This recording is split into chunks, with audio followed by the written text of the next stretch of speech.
Telugu digital media network లో political కేటగిరీలో number 1 కేవలం 72 గంటల్లో 1,50,00,000 వ్యూస్ పైగా పాపులర్ టీవీ నెట్వర్క్. మీ పేరు మేడం? అనిత. ఏం చేస్తారు మేడం? నేను శ్రీ చైతన్యలో చేస్తాను. ఓకే. ఇప్పుడు దేశవ్యాప్తంగా లోక్సభ ఎన్నికలు వస్తున్నాయి, పార్లమెంట్ ఎన్నికలు. ఈ పార్లమెంట్ ఎన్నికల్లో ఎవరు ప్రైమ్ మినిస్టర్ అవుతారు? మోడీ అవుతారా లేకపోతే రాహుల్ గాంధీ అవుతారా? ఆబ్వియస్లీ మోడీ అవుతారు. మోడీ అవుతారా? ఎందుకు మోడీ అవ్వాలంటారు? చూస్తున్నాం కదా ఆల్రెడీ డెవలప్మెంట్ ఎట్లుందని, సో ఆ వర్షన్ మోడీ అడ్మినిస్ట్రేషన్ బాగుందా? బాగుంది. మోడీ పథకాలు బాగున్నాయా? ఓకే. ఇప్పుడు మోడీ రామ మందిర నిర్మాణము, అయోధ్య బాలరాముని ప్రతిష్టాపన విగ్రహము ఎట్లా ఉంది? బాగుంది, చాలా చాలా బాగుందా? ఇప్పుడు ఆర్టికల్ 370 రద్దు చేశారు జమ్మూ కాశ్మీర్లో, ఎట్లా ఉంది?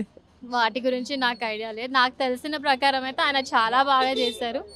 ఇన్ ఫ్యూచర్ కూడా బాగుంటుందని అనుకుంటున్నాను. ఇప్పుడు దేశ రక్షణ ఎట్లా ఉందండి? బాగుందా? చాలా బాగుంది. ఇప్పుడు బాంబ్ బ్లాస్ట్ ఏం జరగలేదు. ఓకే. ఇప్పుడు కాంగ్రెస్ వచ్చే అవకాశం లేకపోలేదంటారా? లేదు. రాహుల్ గాంధీ ఎందుకు ప్రైమ్ మినిస్టర్ కాదంటారు? ఏమో ఆయన వల్ల అవ్వదని నేను అనుకుంటున్నాను. ఓకే. ఓవరాల్గా బీజేపీకి ఎన్ని సీట్లు వస్తాయి మొత్తానికి? 80% వస్తుందండి. ఓకే. కాంగ్రెస్కి ఎంత వస్తుందండి? కాంగ్రెస్కి 30% వస్తుండొచ్చు. మీ పేరు సార్? శ్రీనివాస్. ఏం చేస్తారండి? నేను ఎంప్లాయీ. ఓకే. ఇప్పుడు దేశవ్యాప్తంగా లోక్సభ ఎన్నికలు వస్తున్నాయి కాబట్టి ఎవరు ప్రైమ్ మినిస్టర్ అవుతారండి? అంటే మోడీ మళ్ళీ ప్రైమ్ మినిస్టర్ అవుతారా, రాహుల్ గాంధీ ఏమైనా ప్రభుత్వంలోకి వచ్చే అవకాశం? రాహుల్ గాంధీ గారికి లేదంతా, కానీ ఎక్కువ శాతం అయితే మోడీ గారికి ఉంది. ఇప్పుడు మోడీ పథకాలు ఎట్లా ఉన్నాయి? బీజేపీ స్కీమ్స్ కానీ బీజేపీ పథకాలు? స్కీమ్స్ అంటే దాని గురించి నాకు అంత ఐడియా లేదు. స్కీమ్స్ గురించి ఏ స్టేట్కి సంబంధించి ఆ స్టేట్ వాళ్ళు ఇస్తున్నారు స్కీమ్స్, దాన్ని బట్టి ఓకే. ఇప్పుడు మోడీ రామ మందిర నిర్మాణము అయోధ్య ఎట్లా ఉందండి? అది ఓకే. ఎందుకంటే ఈ ప్రజెంట్ సిచ్యువేషన్లో హిందూయిజం అనేది ఒక అట్లా ఉంది కాబట్టి దాని ప్రకారం ఆయన చేస్తున్నాడు కొన్ని. ఓకే, జనం కూడా యాక్సెప్ట్ చేశారు కొన్ని. ఇప్పుడు దేశ రక్షణ ఎట్లా ఉంది? ఏమైనా బాంబ్ బ్లాస్ట్లు ఏమైనా జరిగినాయి అనుకుంటారా మీరు? అది రక్షణ అనేది ఎవరి విషయంలో మనం చెప్పలేం. రక్షణ అనేది ఇప్పుడు కాంగ్రెస్ గవర్నమెంట్లోనూ బాగలేదని మనం చెప్పలేం, ఇప్పుడు బాగుందని చెప్పలేం. ఎవరికి కావాల్సిన స్టంట్ వాళ్ళు చేసుకుంటున్నారు, ఎలక్షన్ స్టంట్ అంతా దానికి సంబంధించే. కానీ మోడీ ఏదో సేఫ్ చేసాడని లేకపోతే రాహుల్ కాంగ్రెస్ గవర్నమెంట్ వదిలేసిందని ఏం లేదు. వాళ్ళు చేయాల్సింది వాళ్ళు చేశారు.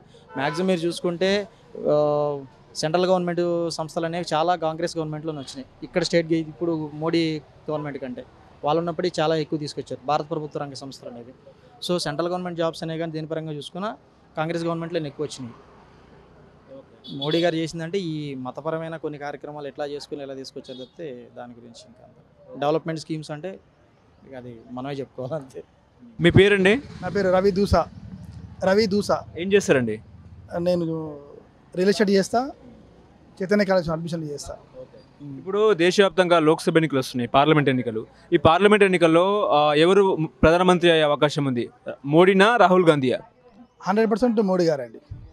100% మోడీ గారే. ఎందుకు మోడీ మళ్ళీ ప్రైమ్ మినిస్టర్ అవ్వాలంటారు? ఆయన్నే అవ్వాలండి. రామ మందిరం నిర్మించారు, తర్వాత మనకు ఎలాంటి ఇబ్బందులు లేకుండా కరోనా టైంలో కూడా చూసుకున్నారు, మన దేశాన్ని చాలా ప్రొటెక్ట్ చేశారు కాబట్టి తనే పిఎం కావాలి.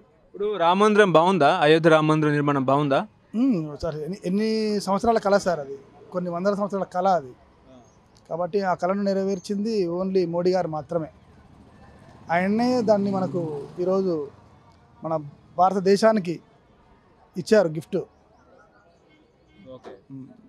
ఎట్లా ఉంది? బాగుందా? 100% చాలా బాగుంది సార్. లేదండి, ఏం లేదు. ఇప్పుడు ఈ యొక్క నియోజకవర్గము చెవుల కిందకు వస్తుంది కాబట్టి చెవులలో ఎవరు గెలుస్తారు? కొండా విశ్వేశ్వరరెడ్డి. గెలుస్తాడండి. ఎందుకు గెలవాలి ఆయన? కొండా విశ్వేశ్వరరెడ్డికి ఇప్పుడు ఆయన కొత్త కదా, మనకు పార్టీ కొత్త.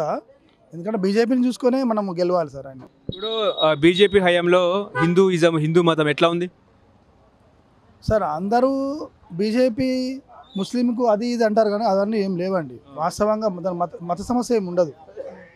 బీజేపీలో కూడా ముస్లిం చెందిన వాళ్ళు చాలామంది లీడర్స్ ఉన్నారు, ఓటర్స్ కూడా ఉన్నారు ముస్లిమ్స్. ఇది మతం సంబంధించింది కాదు, ఇది దేశానికి సంబంధించింది.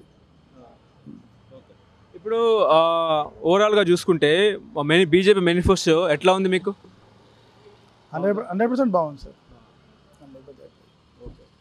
రాహుల్ గాంధీ ఎందుకు ప్రైమ్ మినిస్టర్ కాదండి? కాంగ్రెస్ ఎందుకు అంత స్కోప్ లేదంటారా కాంగ్రెస్కి? లేదండి, అంటే మనము తెలంగాణలో పోల్చుకున్నా మీకు తెలిసిన విషయమే, కాంగ్రెస్ మీద అభిమానంతో ఎవరు ఓటేయలేదండి. కేసీఆర్ మీద కోపంతో